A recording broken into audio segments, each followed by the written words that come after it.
الحلقة الثانية، إيران الحلزونة. حكينا الحلقة اللي فاتت عن الدولة القجرية اللي حكمت بلاد فارس حوالي 150 سنة، وإزاي انتهت بعد الحرب العالمية الأولى بانقلاب عمل واحد اسمه رضا خان مرزا، اللي اتعرف بعد كده باسم رضا بهلوي. حكم إيران لحد ما طقش في بريطانيا وروسيا مرة واحدة، فطيروه وجابوا مكانه ابنه الصغير محمد رضا بهلوي. وتعرفنا كمان على محمد مصدق اللي مسك في الوقت ده رئيس وزراء، وحزبه حزب الجبهة الوطنية اللي تحالف مع الشيوعيين ومع الإسلاميين ضد رجالة الشاه الصغنن بهدف: 1. إرساء الديمقراطية وتطبيق الدستور، 2. تأميم النفط الإيراني. أول ما مصدق مسك رئاسة الوزراء أصدر قرار بتأميم النفط الإيراني فعلا، لكن الشاه اللي جايبينه الإنجليز وقف في طريقه وحاول يمنعه، فاستقال مصدق وحط الشاه في مواجهة إرادة الشعب. في الأول الشاه عين مكان مصدق واحد اسمه أحمد قوام، اللي أول ما استلم رئاسة الوزراء قرر يفتح سكة تاني مع البريطانيين بعد ما كانت السكك كلها اتسدد بسبب قرارات مصدق بتأميم النفط. وبدأ قوام يناقش معاهم فكرة إن يعني مفيش مشكلة يرجعوا يشفطوا النفط تاني، بس يبحبحوا إيدهم شوية مع إيران. أول ما الناس عرفوا إنه هيرجع يدي النفط تاني للبريطانيين هاجوا عليه والدنيا ولعت مظاهرات. فراح سي قوام منزل الجيش علشان يخوفهم قلب السلاح، فالناس الحرة هاجت اكتر واشتغل الثلاثي حزب توده الشيوعي والليبراليين بتوع الجبهة الوطنية بتاعت مصدق والكشاني رجل الدين المسيس بدأوا يحشدوا ناسهم. الكشاني راح رازع فتوى بأن أحمد قوام رئيس الوزراء ده عدو للإسلام وللحرية وعميل للإنجليز. اضطر الشاه بعد الضغط الشعبي ده انه يرجع مصدق تاني. رجع مصدق لرئاسة الوزراء واخد من البرلمان صلاحيات استثنائية، ونجح فعلا في تأميم النفط بالكامل بالرغم من الضغط البريطاني، وبدأ مرحلة قصقصة ريش الشاه. اخد منه صلاحيات كتير وفلوس كتير وأراضي كتير، وبعدها نزل على الجيش شقلطه وطير منه 130 من كبار الضباط، ونقل 15,000 عسكري من الجيش للشرطة. بريطانيا في الوقت ده عملت حصار اقتصادي عنيف على إيران بسبب موضوع النفط وقضايا دولية وهيصة. ووسط الزنقة دي مصدق راح ميل على ايزنهاور رئيس أمريكا يطلب منه يعني 100 مليون دولار يظبط بيهم نفسه. وكان مصدق مصدق ان التقارب الايديولوجي ما بينه وبين امريكا، اكمنه راجل ليبرالي يعني وكده، هيخليهم يساعدوه، لكن اتحلق له حلاقه متينه. وايزنهاور قال له ما معناه: لو عايز مساعدات يا برنس ابقى ظبط حالك مع البريطانيين الاول، وطالما يا شقيق طلعت لك بقرشين زياده من البترول ابقى خلي البترول ينفعك. بالرغم من كده الشعب فضل صامد ومتمسك بإرادته، والكتلة المتحالفة ضد الشاه كانت ماشية آخر حلاوة. بس زي ما كل برغوت على قد دمه فكل صوار على قد رؤيتهم.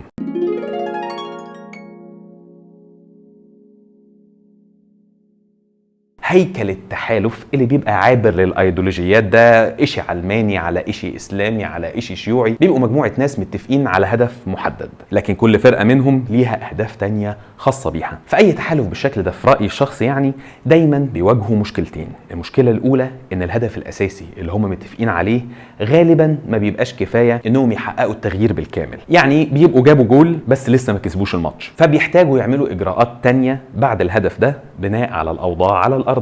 ولانهم ما عندهمش رؤية كاملة وتصور ابعد من تحقيق الهدف المحدود بتاعهم ده اللي كانوا متفقين عليه، بتكون النتيجة مسامير وخوازيق وخوابير. شفنا ده بعد الاعلان الدستوري المكمل بتاع مرسي، وهنشوفه دلوقتي بعد نص دقيقة في ايران. والمشكلة التانية هي ان مفيش اتفاق على الحد الادنى او القواعد اللي لا يمكن كسرها مهما احتدمت المنافسة. لو قطعنا هدوم بعض وشدنا شعر بعض وعضنا صوابع بعض نيجي عند الحاجات دي ونستوب هنا بقى نقف. مثلا خط احمر زي التداول السلمي للسلطة، نتخانق في شكل التداول نفسه، هنعمل اقتراع مباشر غير مباشر، نظام الانتخاب نفسه نحدده او نقعد نغير في قواعده، ما نعملش انتخابات اصلا ونخليها تولية، نتخانق على الكلام ده للصبح.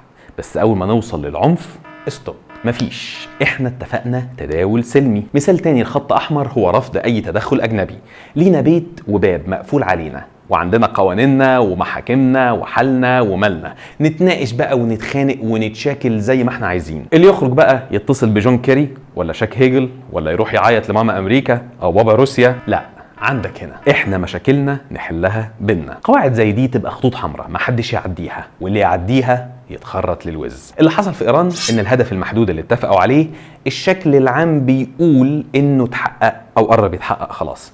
البترول خلاص اتأمم والشاه اتحزم، ولان مفيش اتفاق ابعد من كده فكل فرقة خلاص عايزة تنزل تلم الغنايم قبل ما الحرب تخلص، والتحالف بدأ يلق منهم. نفس التحالف ده اللي ركع أحمد قوام رئيس الوزراء السابق والجيش والشاه على ركابهم في 9 أيام بس، واضطروهم انهم يكرشوا احمد قوام ويرجعوا مصدق تاني لرئاسة الوزراء بصلاحيات كاملة ساعدته انه يأمم البترول ويقلع الشاه من كل صلاحياته. هو نفس التحالف ده هنشوفه دلوقتي وهو عاجز متفكك بيحارب بعضه وبيضيع الفرصة على نفسه وعلى البلد ويرجعها 200 سنة لورا. غياب الرؤية الكاملة والخناقات الداخلية رميته فريسة سهلة لمؤامرة الإنجليز والأمريكان اللي كان لا يمكن تأثر فيه إلا لو هو نفسه مناعته وقعت في الأرض وبقى بيضرب في نفسه.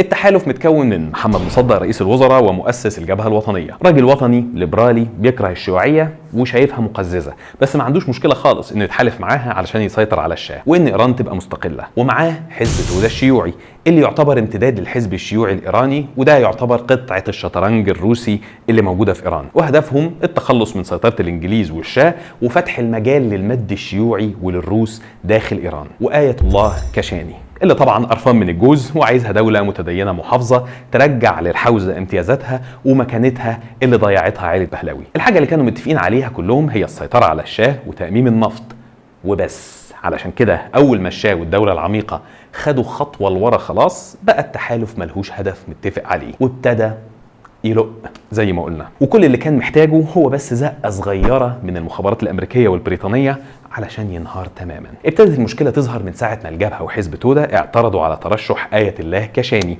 ودي كانت بداية ظهور الاختلاف في وجهات النظر وبوادر عدم اتفاق على نوع الدور اللي المفروض يلعبه كل فريق. وزي ما احنا فاكرين الكشاني أصر زي ما حكينا انه يبقى رئيس مجلس النواب، لكن أصرها في نفسه الحزب توده وللجبهة انهم كانوا رافضين ترشحه في الأول، لحد ما جت أول خبطة حقيقية ما بين مصدق وكشاني في يناير 53 لما جه مصدق يطلب مد صلاحياته الاستثنائية سنة كمان. الكشاني رفض واتهم مصدق انه عايز يبقى ديكتاتور، وبعدها طلعت فتوى من مجموعة العلماء ان مصدق معادي للإسلام وللشريعة وعايز يعمل ديكتاتورية اشتراكية بالتحالف مع حزب توده. في نفس الوقت كانت الخناقة دايرة على التعيينات بتاعة الوزراء وموظفين الدولة. مصدق عين ليبراليين معارضين للحوزة في التعليم وفي العدل، وكشاني عين رجالته في مناصب مختلفة، واتهم ولاد الكشاني باستغلال منصبه للتربح، وجابوا البعض بقى القديم والجديد ويا ولود يا ولود يا ولود ويك ويك ويك ويك لحد ما كشاني انسحب من التحالف. لدرجة ان في فبراير 53 الشاه كان عايز يسافر للعلاج في الخارج علشان عايز يجيب بيبي صغنن كده. الدنيا دلوقتي كده شكلها ابتدى يظبط لمصدق علشان يقلبه، لكن لما الخبر وصل للكشاني جري دعا لجلسة لمجلس النواب لمناقشة العواقب الوخيمة لسفر الشاه في الظروف الصعبة دي، وبعت رسالة رسمية بيطلب من الشاه انه ما يسافرش، وكمان بعت له آية الله نوري وآية الله بهبهاني علشان يقنعوه انه يقعد، وان كده البلد هتدخل في حالة من الفوضى وهتسيبنا لمين من بعدك يا كبير. وحشد الشعب ومجلس النواب وضباط الجيش اللي كان بقلاشهم مصدق وشوية بلطجية وشبيحة وقعدوا يهتفوا ضد مصدق ويطالبوا ببقاء الشاه. في نفس الوقت ده مصدق كان عند الشاه في قصره بيودعه، ولما لقى الهتافات ضده راح متسحب وفلسع على بيته، لكن المظاهرات ما سابتوش وحصلته على بيته وزفوه زفة عظيمة، وحاولوا يقتحموا بيته لكن الحرس اشتبك معاهم وحصلت إصابات. طلع بعدها مصدق على مقر الجيش وخبط شوية أوامر للسيطرة على الوضع، وراح على المجلس النيابي وأعلن إنه بعد سفر الشاه هيعمل استفتاء.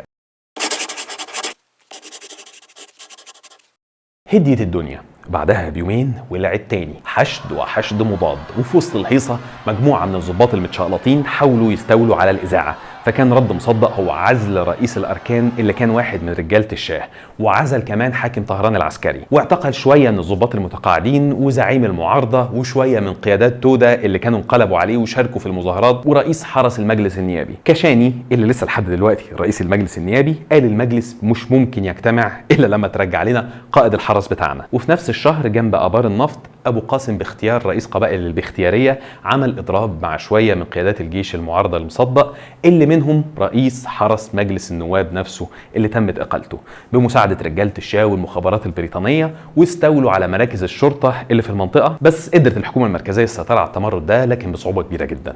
الهيصة دي كلها حصلت في شهر فبراير 1953. 53. كل ده ولسه الامريكان والبريطانيين قاعدين بيتفرجوا ويدرسوا الاوزان النسبيه لكل فريق والافعال وردود الافعال ومين بيلعب فين وازاي. والتحالف بتاع ايران مش مقصر وعمال ياكل في بعضه. في مارس 53 وحسب التقارير السريه اللي تم نشرها في 2003 كانت بدايه وضع الخطه النهائيه للاطاحه بمصدق. وفي ابريل خلصوا دراسه بعنوان العوامل التي تدخل في الاطاحه بمصدق، وكانت نتيجه الدراسه ان دلوقتي هو الوقت المناسب، ورصدوا لعمليه الانقلاب دي $1,000,000. واجتمعوا في مايو في قبرص علشان يجهزوا الخطه وادوا اوامر لمحطه طهران المركزيه علشان تجهز الجو بحمله من الدعايه الرماديه لتشويه سمعه الحكومه. لحد ما وصلنا ليونيو والمجلس النيابي متقسم معارضين ومؤيدين للحكومه. انتهت فتره رئاسه الكشاني للمجلس النيابي، رشح نفسه مره تانية لكن خسر قدام مرشح الجبهه الوطنيه، فشاط واتجه للجماهير واعلن مواصله كفاحه السياسي ضد مصدق علشان يسقط حكومته. وفي 10 يونيو اجتمع مسؤولين من المخابرات الامريكيه والبريطانيه علشان يحطوا اللمسات الاخيره على الخطه أجاكس. ونزل بعدها واحد اسمه كيرميت روزفلت وده حفيد الرئيس تيودور روزفلت على طهران. 19 يونيو الخطة توافق عليها. يوليو تشرشل وايزنهاور يدوا الموافقة النهائية ملحقة بوعود من انجلترا ان البترول الايراني هيبقى مناولة مش مقاولة وانهم هيخمسوا فيه مع الامريكان.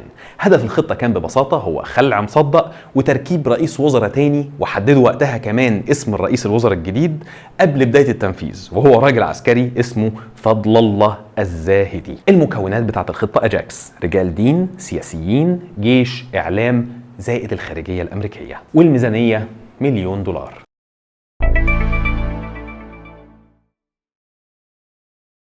جزء كبير من الصحافة الإيرانية كان خلاص بقى تحت الإشراف المباشر للمخابرات الأجنبية. اشتغل تشكيك في وطنية مصدق واتهموه بالولاء للاتحاد السوفيتي بسبب تحالفه مع الشيوعيين. والقسم الفني في CIA صمم شوية كاريكاتيرات لطيفة كده مضادة لمصدق وبتدعم زاهدي رئيس وزراء خطة أجاكس. اتبعتت لطهران يوم 19 يوليو واتوزعت على العملاء علشان ينشروها. المسؤول عن القسم الفني في CIA ومهندس البروباجندا المضادة لمصدق دي هو دونالد ويلبر، صاحب الوثائق اللي لقيناها وترجمناها وان شاء الله هنرفعها قريب جدا على الموقع بتاعنا الشخانه.net، وكنا حكينا عنها على الصفحه بتاعتنا قبل كده. في نفس الوقت وتحت غطاء مدفعيه القصف الاعلامي اشتغل هجوم مستمر من السياسيين داخل المجلس النيابي على مصدق وحكومته. مصدق اذا كان مش قادر على الاعلام هو قادر على مجلس النواب اللي اغلبيته اصلا من حزبه حزب الجبهه. وفي 27 يوليو قرر يطفي الكهارب ويفض المولد وراح لامم رجالته من المجلس النيابي وخلاهم يستقيلوا. استقال 56 نائب من المجلس النيابي، وبالاستقالات دي المجلس بقى زي قلته لان العدد المتبقي اقل من النصاب القانوني لانعقاده. ودعم مصدق الاستفتاء على حل المجلس بشكل رسمي. النوع ده من الاستفتاءات مش بيبقى مقصود بيه الحاجه المستفتى عليها بشكل مباشر، لا، بيبقى مقصود بيه الاستفتاء على شرعيه اللي عامل الاستفتاء نفسه. وعلشان كده كل الجهات كانت بتحاول تسابق الاستفتاء ده وتضرب ضربه استباقيه علشان خايفين من شعبيه مصدق ان الاستفتاء ده هيثبتها ويثبت رجله اكتر. الكشاني والبهبهاني قالوا لمصدق انت كده بتلعب بالنار وبتدمر الحياه النيابيه في ايران. الصحافه الامريكيه كمان بدات تكتب قصص خياليه عن خيانه مصدق لايران. في 1 أغسطس CIA بعتت للشاه مرسوم ملكي علشان يمضي عليه بخلع مصدق وتعيين زاهدي، لكن الشاه وقتها رفض لان المرسوم ده مخالف للدستور وممكن يولع البلد. طب والله اصيل يا بهلوي. في 3 أغسطس مصدق فعلا عمل الاستفتاء و99.9% كانوا مع مصدق في حل البرلمان. في 7 أغسطس حصل الاجتماع الأخطر في الحدوتة دي كلها ما بين ألان دالاس مدير CIA وكيرميت روزفلت حفيد تيودور روزفلت الرئيس الأمريكي ال26 وبرنس CIA في الشرق الأدنى وأفريقيا اللي كان لابت في إيران بقاله شهرين، والسفير الأمريكي في إيران والجنرال شوارتسكوف اللي كان مستشار للشرطة الإيرانية في الوقت ده، ومعاهم أخت الملك الأميرة لا مؤاخذة يعني أشرف اللي كان مصدق كرشها قبل كده مع اللي كرشه من أهل الشاه لو نفتكر من الحلقة اللي فاتت أول ما رجع لرئاسة الوزراء. وأعلنوا انطلاق الخطة أجاكس رسميا والسيطرة على إيران. وبعتت الأميرة لا مؤاخذة أشرف التعليمات للشاه في شريط مسجل. ما وصلناش الشريط بس يبدو أن المحتوى كان بسيط جدا. اجري يا رضا.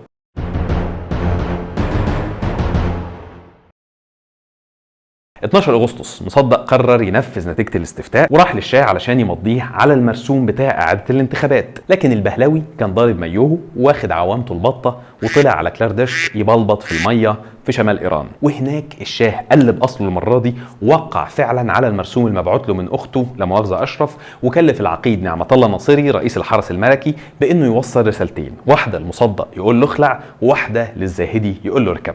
لما وصل علشان يسلم الرساله لمصدق، رفض مصدق ان هو يقابله، وبعدين راح عكشه وسجنه في مقر رئاسه اركان الجيش، وبعت للاذاعه ان كان في محاوله انقلاب من الحرس الملكي تم احباطها، وان ناصري كان بيحاول يتحجج بتسليم رساله من الشاه علشان يقبض على مصدق وينفذ الانقلاب. الشاه لما وصل له الخبر قلع عوامته ولبس برنوسه وفك اجري يا رضا، طلع على بغداد ومنها على روما. 6:30 الصبح اجتمع مصدق مع الحكومه وشرح لهم حكايه محاوله الانقلاب، وان الشاه بمساعده اجانب بيحاولوا يسقطوا الحكومه، وقال لهم انه هيحصر كل المسؤوليات في ايده هو. وجرد الحرس الملكي من سلاحه بسرعه بعد ما كان قبض على القائد بتاعهم زي ما حكينا، وشمع القصور الملكيه كلها، وقبض على كل الصف الاول اللي حوالين الشاه، وزير البلاط، رئيس مكتب الشاه، رئيس التشريفات، وحذف الدعاة للشاه في الوحدات العسكرية، وألغى السلام الشاهنشاهي من الإذاعة ومن الوحدات العسكرية. ونزل بقى أنصار مصدق وحزب توده للشوارع يكسروا تماثيل الشاه ويقطعوا صوره ويغيروا أسماء الشوارع، وعملوا مكافأة للي يقبض على رئيس الوزراء الانقلابي المزعوم فضل الله زاهدي. ونزلت الصحف المؤيدة لمصدق شتيمة بقى في الشاه بألفاظ قبيحة، وأصوات بتطالب بتحويل النظام في إيران إلى نظام ملكي جمهوري، وناس تطالب مصدق بإعلان الحرب ضد الأعداء وتسليح مؤيدين مصدق وأعضاء حزب توده، وناس راحت تهاجم ضريح أبو الشاه، وهتافات ضد الأمريكان ومؤيدين الشاه. محاولة الانقلاب دي كده يبدو إنها فشلت خلاص يا معلم، وكل حاجة على الأرض بتقول إن مصدق مسيطر أهو.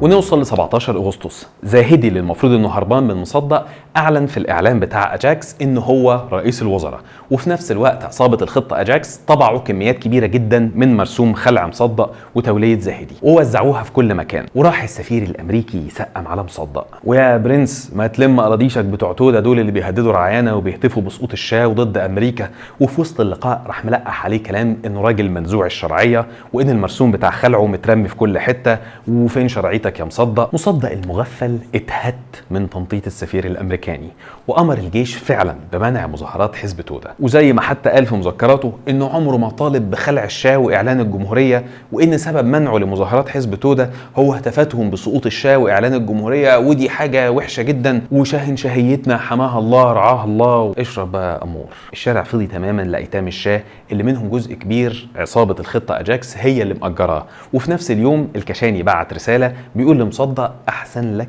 تتنحى، وهبعت لك كمان الواد مصطفى ابني يتفق معاك على التفاصيل بتاعه التنحي بتاعتك. لكن مصدق رد عليه وقتها بشكل قاسي جدا. واليوم اللي بعده كانت ثوره 18 اغسطس المجيده اللي رجعت الشاه وقضت على الحياه السياسيه في ايران، ثمره الشغل بتاع عصابه اجاكس اللي بقى لها زمن بتجهز له. مظاهرات غفيره دبرتها شبكه الجاسوسيه البريطانيه والامريكيه، شبكات معروفة بالاسم، شبكة الأخوين الرشيدان، شبكة بدامن، ودي بيقودها واحد اسمه أسد الله علم، وضمت الشبكات دي أعضاء نوادي رياضية وبياعين خضار وفاكهة وشوية من الجيش وعلى الشرطة، المرفودين بقى والمتقاعدين واللي لسه في الخدمة، وأتباع الكشاني والبهبهاني، ومجموعة من البلطجية كانوا مسمينهم وقتها حملة السكاكين بيقودهم واحد اسمه شعبان الجعفري. اتحركوا كلهم لبيت مصدق بيهتفوا بحياة الشاه وبالموت لمصدق، وبشويه فكه من $1,000,000 طلعوا كمان شويه فلاحين من المزارع الملكيه بالسلاح الابيض، واشتبك كل دول مع حرس مصدق، وانتهت المظاهرات دي باستسلام الحرس وهروب مصدق.